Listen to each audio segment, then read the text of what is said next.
L'idée de ce papier est principalement d'essayer de montrer à quel point il est important d'essayer de concevoir ces deux types de problèmes de manière intégrée.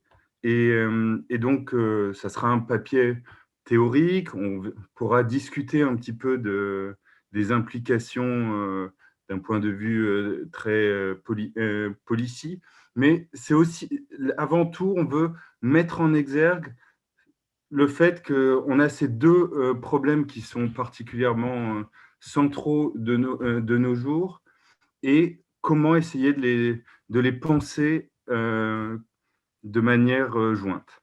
Donc, le problème du changement climatique, tout le monde est bien au courant là-dessus.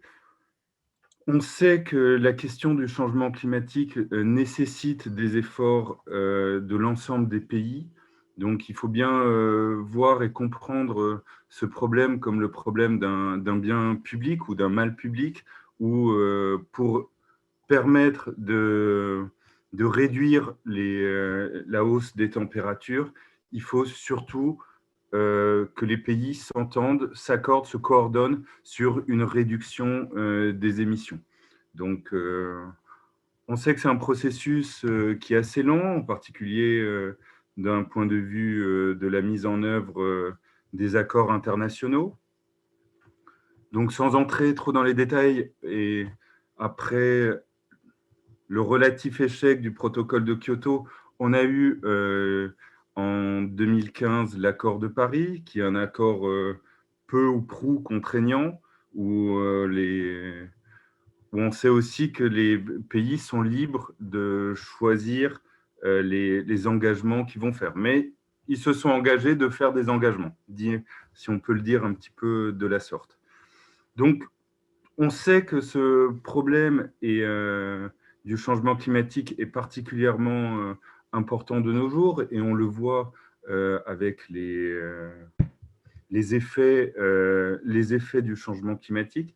Et donc, on sait qu'il est particulièrement important que tous les pays puissent mettre en œuvre des efforts, que ce soit tant des pays développés que des pays en voie de développement, sans entrer dans les questions de dette écologique, où il y a quand même, on a vu que des points de blocage dans l'ensemble des COP, donc en particulier à la COP de Copenhague en 2009, on a eu un grand nombre de blocages de la part de pays en développement ou en voie de développement, considérant que les effets du changement climatique sont principalement dus au développement des pays développés et que c'est plutôt à eux de faire les efforts. Donc, on sait qu'il y a eu un grand nombre de blocages dans ces négociations, et en particulier, ça a pris la forme de demandes aussi de transferts de la part de pays développés vers les pays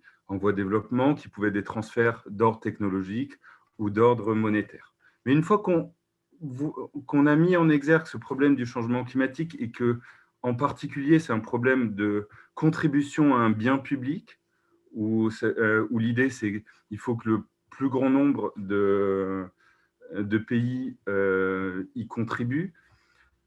On va, je vais aussi, il est important de noter que les pays en voie de développement font face à un grand nombre d'autres problèmes, que ce soit d'ordre sanitaire, d'ordre aussi d'ordre politique.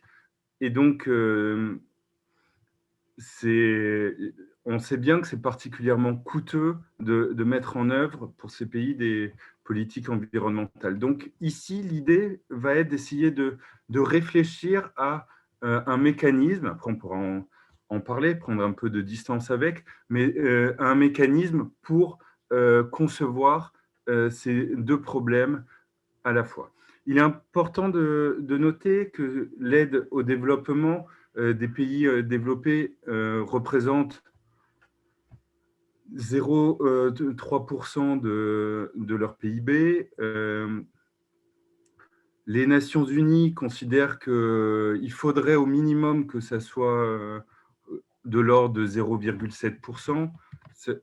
Juste pour dire, on sait que l'aide est assez peu élevée et on sait que les pays rencontrent un grand nombre, comme on disait, font face à un grand nombre de différents challenges et ils sont je vais juste bouger quelque chose parce que je ne vois pas. Et on sait que, ou on sait pas, mais les Nations Unies ont défini les grands buts du développement soutenable. Et c'est assez intéressant de voir les grands objectifs qui sont la disparition de la pauvreté, de la faim, avoir une bonne santé, un bon environnement, une bonne énergie et donc voir l'ensemble des problèmes auxquels font face, en particulier les pays en voie de développement. Il ne faut pas non plus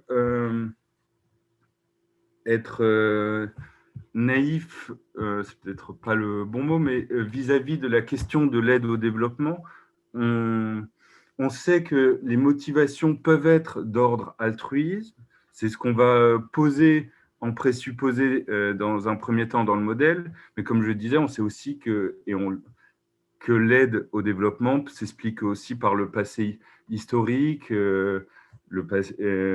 des accords politiques, le passé aussi colonial explique, je ne veux pas ouvrir de questions, mais juste on sait bien que l'aide n'est pas forcément que altruiste.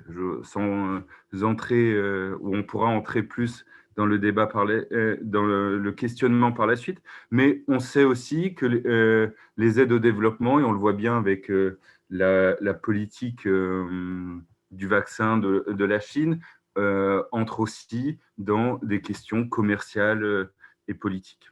Mais une fois qu'on a dit cela, je veux qu'on revienne un petit peu sur cette question de double objectif, de double problème que sont les problèmes de développement et les problèmes de changement climatique. Et ce qu'il faut noter, c'est que, et c'est un petit peu le point de départ de ce papier, on considère que ces deux problèmes, le plus généralement, n'ont pas été conçus, pensés de manière jointe, mais plutôt de manière séparée. Par exemple, pendant longtemps, aux Nations Unies, vous aviez des programmes complètement séparés entre le développement et l'environnement. Bien entendu, il y a eu un véritable effort de fait là-dessus sur la prise en compte de manière plus intégrée de ces deux problèmes, et on a eu l'initiative, par exemple, pauvreté-environnement, qui a été lancée.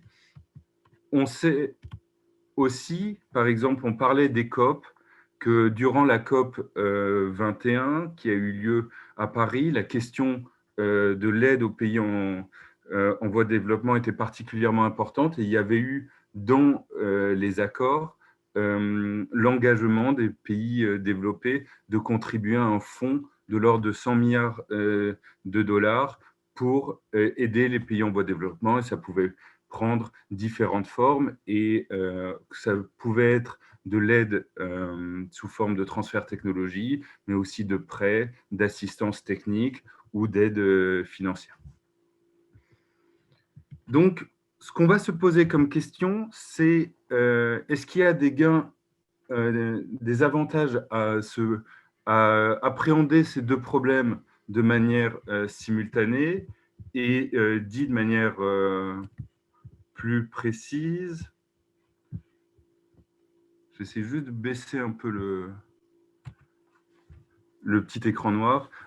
Est-ce que les pays peuvent utiliser l'aide au développement comme un moyen pour promouvoir la prise en compte de l'environnement et promouvoir les efforts environnementaux?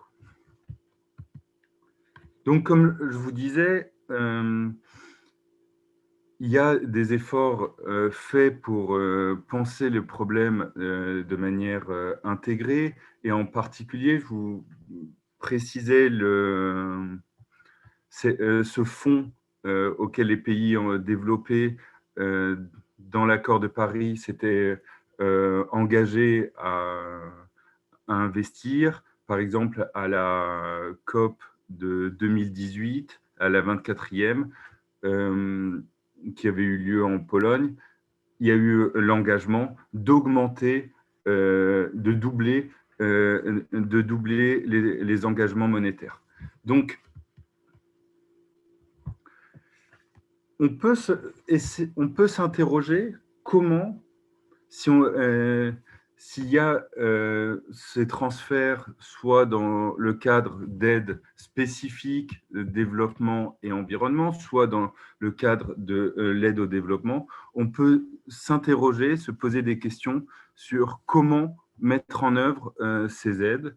Et en particulier, il y a dans la littérature en économie du développement énormément de travaux sur comment mettre en œuvre ces aides. Faut-il les conditionner? Faut-il conditionner l'aide à des efforts? Et ici, sachant qu'on parle d'efforts environnementaux, faudrait-il conditionner les aides aux efforts de dépollution des pays en voie de développement? Donc, dans des questionnements différents, principalement sur la lutte contre la pauvreté, il y a beaucoup de travaux, et en particulier ceux de Svensson, sur faut-il conditionner ou pas les aides. Ici, on va faire face à un problème qui est d'ordre informationnel, c'est qu'il est difficile d'observer les efforts en dépollution. Donc, on peut avoir des proxys, et sûrement qu'il y a des travaux, par exemple, sur à partir des données satellitaires sur les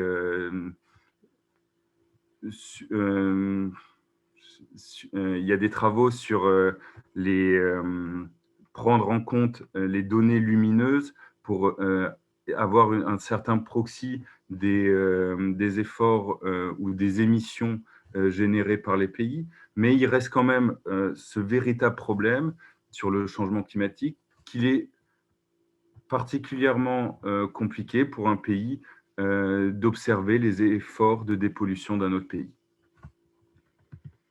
Et donc, le mécanisme qu'on étudie ici, après, j'essaie de garder un petit peu de prendre de distance avec ce mécanisme, dans le sens où c'est un travail théorique, et je veux qu'on puisse... il a plus pour objet d'ouvrir la discussion, le débat, que de se présenter comme une fin en soi. Mais donc, le mécanisme qu'on veut analyser ici, c'est on va considérer une aide au développement qui va être motivée par l'altruisme, et on rediscutera de manière très importante cette hypothèse dans un instant, mais on va considérer deux types d'aides différentes, et on va principalement s'intéresser sur le timing, sur à quel moment faut-il décider, accorder l'aide au développement. Et donc, on va comparer deux types d'approches. Une approche où l'aide au développement va être donnée en même temps que les pays vont faire leur décision de dépollution, que ce soit les pays développés ou les pays en voie de développement.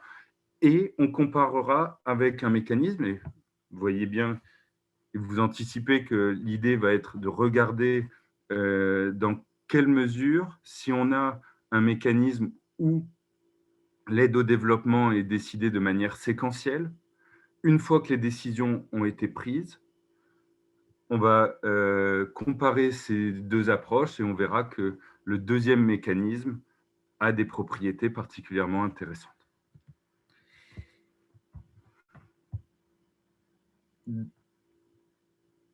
On pourrait répondre ou rétorquer tout de suite que la bonne possibilité, c'est ce qu'on disait avec la conditionnalité, une bonne possibilité serait que tous les pays s'engagent ex ante et décident avec les pays développés de l'aide au développement et des efforts de dépollution qu'ils vont faire.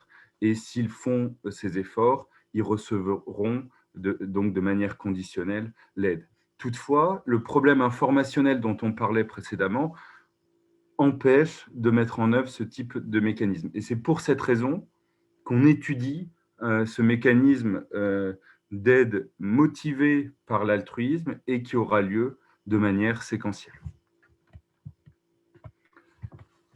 Ce qu'on va montrer, c'est que un tel mécanisme va permettre d'internaliser les problèmes environnementaux et faire en sorte que tous les pays dépolluent de manière optimale, mais cela va se passer pour deux raisons, sous deux conditions importantes: que l'altruisme soit suffisamment grand et surtout que l'aide soit décidée après les décisions de dépollution. Mais où on pourra prendre du recul avec ce résultat, c'est qu'on va montrer que même si des pays ne sont pas altruistes, et on pourra parler plus sous un angle d'économie politique vers la fin de la présentation, mais même si les pays n'étaient pas altruistes, parce on l'a bien senti, vu, et on le sait bien que l'aide au développement n'est pas forcément basée sur de l'altruisme, même si les pays n'étaient pas altruistes, être plus altruiste améliore le bien-être de tous les pays. Et donc, on essaiera de voir dans quelle mesure.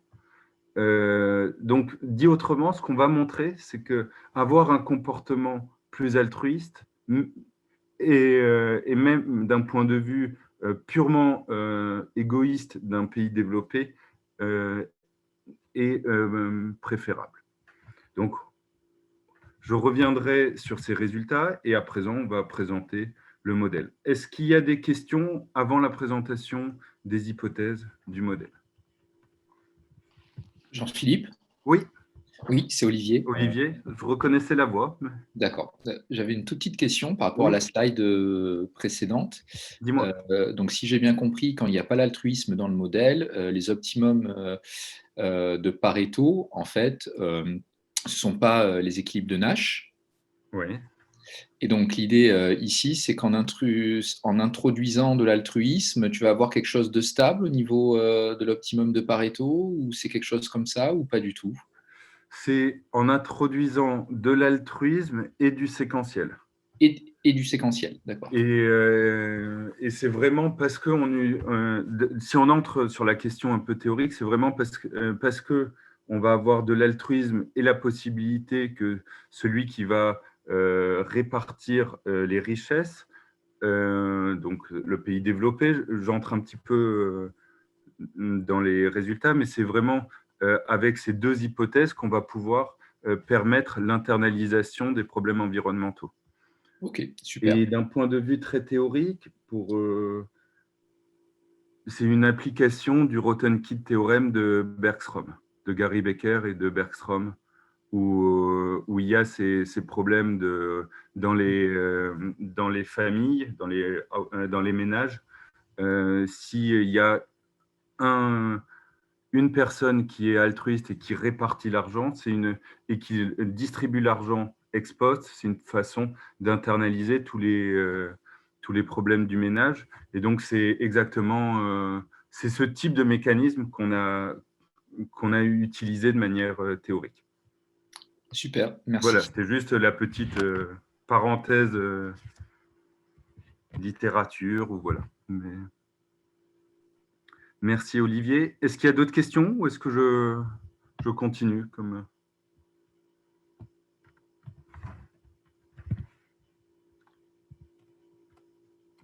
On va partir du principe que je peux continuer. Allons-y. Donc, on va faire les hypothèses suivantes. On considère N plus un pays. Vous allez me dire pourquoi pas juste N, pour une raison assez simple. On va différencier deux types de pays. Un pays développé qu'on va dénoter par le petit i égale à 0 et les N autres pays de 1 jusqu'à N qui sont des pays en voie de développement. Un intérêt d'un point de vue de modélisation qu'on a ici, c'est qu'on a un grand nombre de pays en développement qui sont hétérogènes, et donc on verra dans un instant l'intérêt. Donc, toujours, je crois que je suis allé un peu trop vite. Non, c'est bon. Donc, on considère que tous les pays ont une richesse qui est exogène. Donc, on voit les pays, tant le pays développé que les pays en voie de développement. Ici, on fait quand même un choix de modélisation assez important, de ne considérer qu'un seul pays, un seul pays développé. Et en particulier, c'est pour des problèmes de coordination. Et on pourra en parler dans les extensions possibles ou dans les pistes par la suite. Mais ici, on fait un choix de regarder les problèmes de coordination dans la contribution du bien public du point de vue des pays en voie de développement, avec le rôle du pays développé, mais on n'a pas intégré plusieurs pays développés. Donc, toujours dans nos hypothèses, on considère que le pays développé va décider du transfert monétaire qu'il va faire pour chaque pays. Donc, MI, c'est le transfert que le pays développé va faire au pays en développement I. Et grand M sera la somme de tous les transferts. Donc, on considère que chaque pays, qu'il soit développé ou en développement, va décider des efforts en dépollution qu'il va faire. Donc, il faut considérer qu'on a des pays qui sont polluants et les efforts en dépollution vont réduire les émissions de gaz à effet de serre. Donc, AI, c'est ce qu'on appelle en anglais abatement, la dépollution. Bien entendu, chaque dépollution va générer des coûts et on a CI de AI qui est les coûts en termes de perte de richesse générée par la dépollution.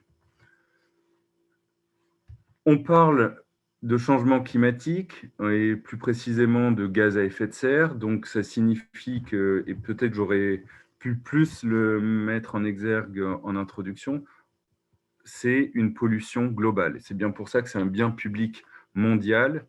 Ça signifie que les efforts de dépollution faits dans un pays bénéficient à tous les autres pays. Pas de la même façon, mais ils vont bénéficier à tous les autres pays.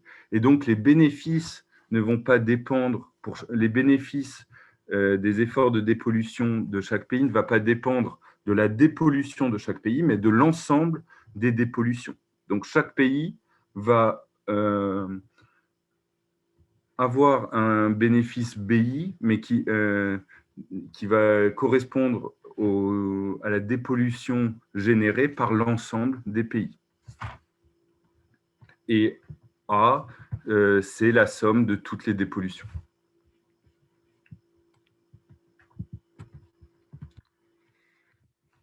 Parlons des utilités. Donc, on a dit qu'on a N pays en voie de développement. On considère que les utilités vont être définies de la sorte. L'utilité de chaque pays va dépendre d'une fonction U qui va être différente pour chaque pays, qui dépend de la richesse, moins les coûts de dépollution, plus les gains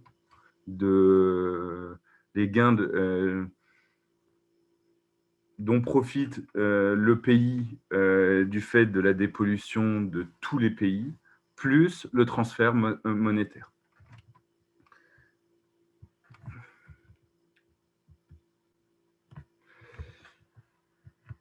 Et donc, maintenant, on va discuter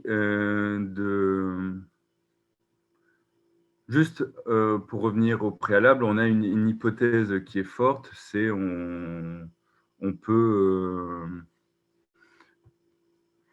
voit bien que l'utilité dépend de la richesse, moins les coûts, plus les bénéfices, plus les transferts, mais on voit que les richesses sont dites autrement transférables, et donc c'est dans les hypothèses importante d'un point de vue mathématique, mais j'y reviendrai par la suite. Donc, maintenant, on va s'intéresser à l'utilité du pays développé. Et comme je vous l'ai dit, on fait cette hypothèse sur laquelle on pourra revenir par la suite, mais qu'on parle d'un pays altruiste. Qu'est-ce que ça signifie? S'il est altruiste, il va prendre en compte son utilité, mais aussi les utilités des autres pays. Donc, le pays développé, noté par U0, va avoir une utilité que je vais pouvoir bleuter ici, qui va être une utilité d'ordre privé. C'est l'utilité même du pays, plus l'utilité pondérée des autres pays. Et lambda est le degré d'altruisme du pays développé. Lambda I, pour être plus précis, c'est le degré d'altruisme du pays développé vers le pays en voie de développement I. Donc, il n'a pas forcément le même degré d'altruisme pour chaque pays. Mais ici, vous voyez bien, ce qu'on a, c'est une fonction d'utilité qui va dépendre de l'utilité qu'on pourrait appeler d'ordre égoïste du pays développé, plus la prise en compte des utilités des autres pays. Et comme je le disais en introduction, on va étudier deux timings différents. On va étudier un premier modèle qui va être caractérisé de la sorte. Les pays vont décider de leur dépollution. Tous les pays vont décider simultanément des efforts de dépollution. Et au même moment, le pays développé, qui décide de ces décisions de dépollution, va aussi décider des transferts monétaires, donc l'aide au développement qu'il va faire à chaque pays. Et on va avoir un deuxième modèle. Et quand je disais précédemment que c'est la séquentialité qui va permettre d'avoir des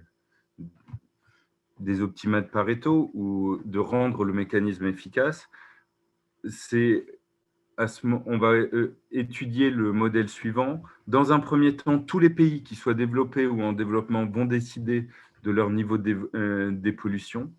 Et à la deuxième étape, et là c'est important, les observations, l'information qui sera disponible. Mais à la deuxième étape, le pays développé va décider des transferts une fois qu'il aura observé les richesses relatives, le PIB des pays et la somme des pollutions. Et on considère qu'il est plus facile d'observer l'effort total de dépollution que d'observer les efforts individuels. Et donc, une fois que le pays développé aura observé les niveaux de richesse et